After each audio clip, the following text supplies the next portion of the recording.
大家好，我是老莫。发面問題多的朋友請注意，為什麼自己和的發面做饅頭做包子總容易出現問題，永遠都做不成這樣光滑的樣子。這個視頻就跟大家詳細分享一下關於和發面的一些事情。其實關於和發面，咱們做不同的面食要選擇不同的硬度，比如咱們做饅頭就要偏硬一點，就有好的造型，包子呢就要偏軟一點，這樣它好發好蒸。放白糖也一樣，咱们不同的面食也要加量或者是減量。如果做饅頭咱们可以加到15克，做包子就減到10克，不能讓它有甜味。放酵母和加水差不多，冬天可以多加一點，夏天就要少加一點，因為溫度越高它的活躍越高，所以咱們在碰到低溫的時候一定要加量才能更好的發面。然後加水量，咱們做饅頭一般要少加一點，讓面稍微偏硬一點，這樣成型更好，發酵也更穩定。包子呢就稍微軟一點比較好。饅頭面250克水，包子面280克水。上面這些基礎記牢之後，接下來就是和面。和面開始之前，酵母的激活方式可以與水直接混合，也可以放到面粉裡直接攪拌，也是一樣。但是要切記的是，這個水溫不能偏高，一般咱們會控制在35度以內。另外還要說一點，咱們在和面加完水之後，在攪拌的時候一定要攪拌的細緻一點，把所有的面和水充分的攪勻，攪成大一點的雪花片狀，這樣咱們揉面會更方便。如果咱們在和面的時候水分都弄不匀，咱們越揉手越黏，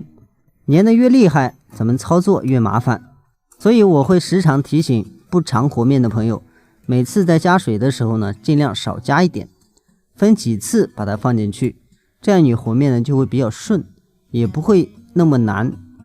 還有一點要提醒大家，如果咱們直接把酵母、白糖和面粉混合，一定要多焯拌一下，焯拌的越匀越好，這樣就不會影響它最後的發酵效果。面團和好以後，一定要繼續揉，揉的目的就是把它上面的乾塊徹底揉匀，揉匀之後就可以包起來發面。發面之前，大家一定要知道，發面關鍵在於發字，發酵就要考慮環境，這個環境溫度呢，一般在35度以內就比較好，因為酵母的活躍度是28度，